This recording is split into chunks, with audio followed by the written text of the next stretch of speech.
Welcome! It is almost the end of October and we have a new round of Gamepass weekly quests. Stick around to the end of this for my first impressions of Blair Witch, including 3 things I liked about it and 3 things I did not. Every week on Tuesday around lunchtime here in the US, the Gamepass quests get updated. Weekly quests are reset, and 1 or 2 quests specific to Gamepass games are added. If you are a Gamepass Ultimate subscriber, you get access to both of these games. If you're already familiar with the weekly quests and just want to see what's new, then use the timecodes below to skip ahead and hear about State of Decay and Blair Witch. For the rest of us, let's dig in. The first weekly quest we'll talk about is complete 4 daily quests for 10 points.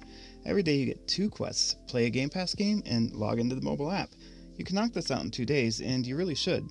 You should also keep doing the dailies as you need a lot to get the monthly quest for 1,000 bonus points. Next, and often first completed, is earn an achievement in Gamepass for another 10 points. This shouldn't be too much of a struggle unless you're one who hates leaving games partially completed. Some games are difficult to get 1,000 gamer score on after all. Finally, we have Earn Your Way for 10 more. In this one, you must either complete 3 Gamepass game achievements or play 3 different Gamepass games. You cannot mix and match, so 2 of one and 1 of the other is not going to work. I cover these every week, but next I'm going to go into 2 games on the weekly quest. If you like to get a heads up on these quests, make sure you thumbs up this video.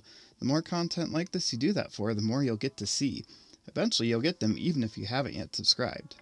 Our 50-point quest for this week is State of Decay 2 Juggernaut Edition. The quest requires us to kill 25 zombies. Spoiler alert, it's easy to do. I've actually played this game before, so the review won't be as hard as some of the other ones have been for me to get done. Finally, our 25-point game and our first impressions review is Blair Witch. This psychological survivor horror game was developed by Bloober Team and published by Lionsgate Games in August of 2019.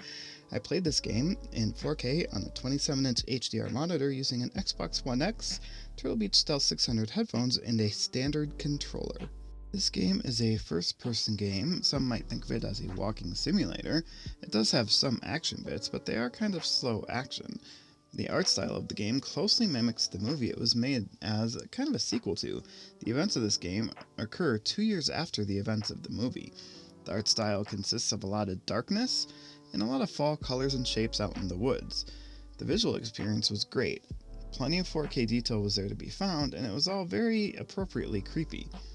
The music added to the eeriness of the game, but it never intruded beyond what you would expect from kind of that creepy survival horror psychological thriller going on. The soundtrack used binaural audio, and it was specifically designed to creep you out. They mention, and as you start the game, that you should really wear headphones for this and not use speakers specifically because of this audio. It all came together and worked really well to set the stage and put you in the game in kind of a state of anxiety and maybe a little bit of scared, depending on how you react to horror games. This game costs $30 normally, and at the time of this video being recorded, your Game Pass subscription allows you to get it for only $24. You get the quest for 25 points by launching the game. You don't even have to wait for it to load completely. The character that you play is believably flawed, though I felt possibly overdone a little in a few places. The story has been great so far. I'm about 75% of the way through the game. I do think that the dog companion felt like a little much at times, but then I'm not a dog person, so that could just be me. Overall, the game's difficulty felt like it was a little bit on the easy side to me. The puzzles weren't difficult, and the action sequence failure resulted in an easier version of the action sequence, so it didn't feel like there were really high stakes. It feels like they really want you to enjoy this story.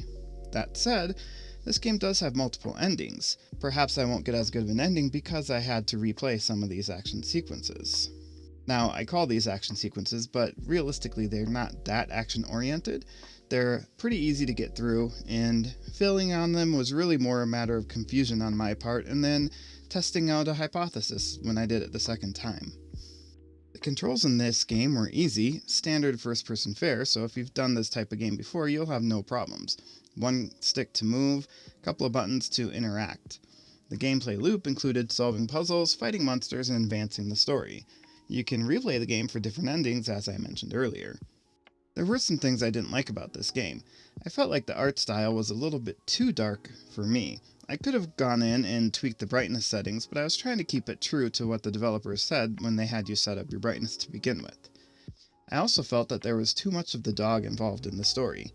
But again, I'm not a dog person, so some people probably really liked that part. I also, in a few places, felt like things were a little bit too open. There's a little bit too much lack of direction. On the other hand, there's a lot to like in this game. The whole atmosphere, sound, visuals, it was all done really well. The story is a great story. It's engaging, and if you enjoyed the movies, you're going to enjoy the game story as well. And then the gameplay itself. The gameplay is not hard, so it does not get in the way of enjoying the story. My final verdict on this game is that if it was $20, it would be a no-brainer. At $30, it gives me a little bit of pause, so if this is your type of game, I'd buy it while it's still on the Game Pass special. If you like this review style, and you want to catch these as soon as they come out, make sure you subscribe down below.